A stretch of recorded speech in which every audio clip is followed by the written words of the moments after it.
En mars 2024, le Niger est entré dans l'histoire en devenant le premier pays africain à mettre fin à sa coopération militaire avec les États-Unis. Actuellement, les responsables américains tentent de négocier avec le gouvernement militaire du Niger pour permettre à leurs forces et à leurs bases de rester dans le pays, mais personne ne sait si le gouvernement du Niger serait d'accord ou non. Il devient très évident pour les États-Unis qu'ils ont perdu leur influence au Sahel et qu'ils perdent progressivement leur influence à travers l'Afrique. Cependant, les États-Unis ne veulent pas lâcher prise complètement et tentent de retirer un peu d'influence.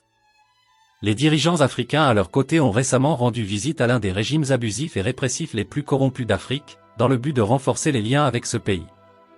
Ce pays n'est autre que la Guinée équatoriale, un pays d'Afrique centrale. Lorsque nous disons que l'armée américaine a effectué une visite en Guinée équatoriale, nous ne voulons pas dire qu'ils sont venus faire une tournée dans le pays. Ces responsables sont venus apporter une aide humanitaire et financière du gouvernement des États-Unis au président de la Guinée équatoriale, Teodoro Obiang Bazogo, un tyran qui en est maintenant à sa 6e décennie au pouvoir. L'aide à la Guinée équatoriale est la dernière tentative des États-Unis pour courtiser le président Teodoro après le don de l'aide humanitaire à la Guinée équatoriale. Le commandant Michael White, attaché de défense à l'ambassade américaine dans le pays, a déclaré « Nous espérons que ce don est le début d'une coopération supplémentaire ». L'ambassadeur américain en Guinée équatoriale, David Gilmore, a exprimé l'espoir que le récent don de fournitures médicales serait la première des nombreuses opportunités de partenariat avec le gouvernement du pays. Habituellement, cet engagement entre les États-Unis et la Guinée équatoriale ne serait pas censé être une mauvaise chose, car il est normal que les pays cherchent à s'engager les uns avec les autres. Cependant, pour un pays qui est censé se targuer de promouvoir la démocratie, les droits de l'homme et la lutte contre la corruption, le fait que les États-Unis soient prêts à travailler avec un régime qui est complètement à l'opposé de ce qu'il représente, simplement parce qu'il veut maintenir un pied militaire en Afrique, prouve au monde à quel point les États-Unis sont hypocrites. Avant d'explorer l'hypocrisie des États-Unis, jetons un coup d'œil à la situation. Le régime corrompu et oppressif du président Teodoro est bien connu pour ceux qui ne connaissent pas le pays. La Guinée équatoriale est le 3e plus petit pays d'Afrique avec une population d'environ 6 millions d'habitants et, comme la plupart des pays africains, elle a la chance de disposer de nombreuses ressources, notamment du pétrole. Ce qui est intéressant, c'est que ce petit pays en Afrique centrale est l'un des pays les plus prospères d'Afrique, avec un PIB au 31e rang mondial et un indice de développement humain au 9e en Afrique. Mais 70% de la population du pays vit en dessous du seuil de pauvreté en raison de la richesse qui est plus que suffisante pour tous, car elle est concentrée entre les mains du gouvernement et de l'élite du pays. Comme dans tous les pays africains, le problème réside dans leur chef, le président Teodoro Obiang. Après que la Guinée équatoriale a obtenu son indépendance de l'Espagne en 1968, Francisco Macias Nguema, qui avait auparavant occupé plusieurs postes au cours de la période coloniale, a été élu premier président du pays et l'a dirigé d'une main de fer pendant les 11 années suivantes sous son régime. La Guinée équatoriale a connu des purges et des meurtres de répression massive. Certaines analyses ont même révélé qu'un tiers de la population a été tuée ou est parti en exil. Le régime de Mia est largement considéré comme l'un des régimes les plus brutaux et oppressifs au monde, après que le MSA ait ordonné la mort de plusieurs membres de sa famille. Son neveu, Teodoro Obiang, qui était à l'époque un officier supérieur de l'armée, a orchestré un coup d'État et l'a évincé dans un combat sanglant. Depuis lors, le président Teodoro Obiang a gouverné la Guinée équatoriale sans contestation, ce qui en fait le 2e dirigeant le plus ancien au monde après le président camerounais Paul Biya. Comparé au règne de son oncle, le régime de Teodoro était considéré comme plus humain au début, mais au fil du temps, il est devenu de plus en plus brutal et autoritaire. Même si le pays est une démocratie de façade et corrompue, il y a des partis d'opposition, mais il est bien connu que le président Teodoro détient tout le pouvoir de gouvernement dans le pays. Chaque élection organisée dans le pays a été manipulée et truquée pour garantir que le président reste au pouvoir, et à toutes fins utiles, le président Teodoro est président à vie dans un pays qui est censé être démocratique. Des rapports sur les droits de l'homme dans le pays décrivent en détail des exécutions extrajudiciaires, des tortures, des châtiments inhumains, des arrestations arbitraires et des emprisonnements politiques par l'État. Il révèle également une corruption de haut niveau à tous les niveaux du gouvernement, en particulier au sommet.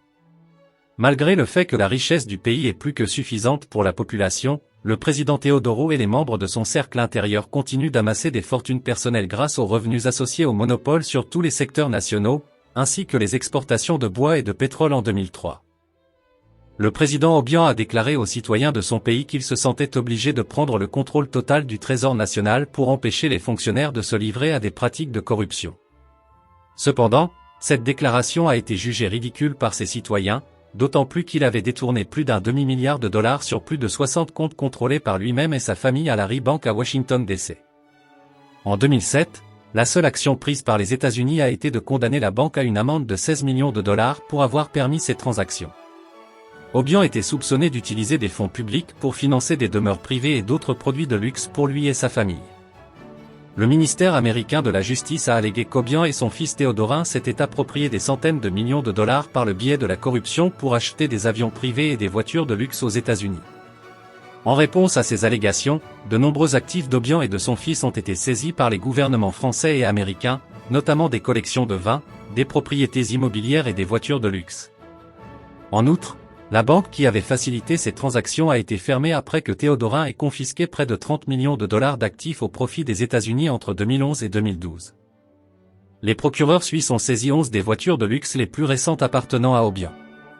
En 2016, ils ont saisi des Lamborghini, des Ferrari, des Bentley, des Bugatti et des Rolls-Royce, et en 2020, la France a saisi 170 millions de dollars d'actifs appartenant à Teodoro, y compris un manoir de 101 pièces près de l'Arc de Triomphe à Paris. Cependant, ces saisies n'ont pas semblé affecter le train de vie somptueux de Teodoro, qui continue de dépenser des millions de dollars pour une vie de luxe, tout en sollicitant l'aide des Nations Unies en tant que vice-président de la Guinée équatoriale. En effet, le président Obiang a nommé son fils vice-président du pays, ce qui semble être une préparation pour une éventuelle succession présidentielle, bien que la présidence Teodoro Obiang soit marquée par la corruption, l'oppression est loin d'être démocratique. Malgré ces faits connus, les États-Unis ont choisi d'ignorer ces problèmes et de chercher un partenariat avec eux.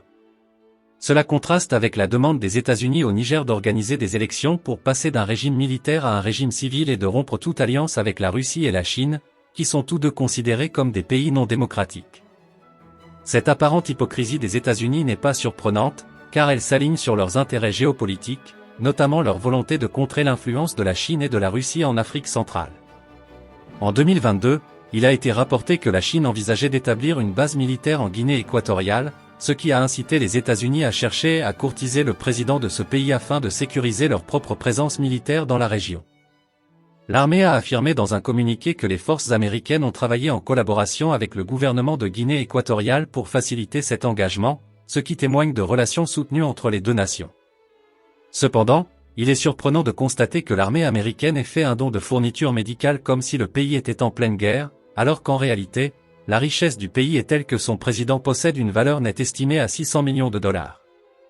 Le soutien continu des États-Unis envers la présidence de la Guinée équatoriale soulève une fois de plus des questions sur leur crédibilité en tant que défenseurs des droits de l'homme et de la démocratie. En réalité, certains pourraient affirmer avec raison que les États-Unis sont le plus grand violateur des droits de l'homme de l'histoire, mais leur statut de superpuissance semble les immuniser de toute véritable reddition de comptes. Il est important de rester conscient de ces problèmes et de continuer à les examiner de manière critique.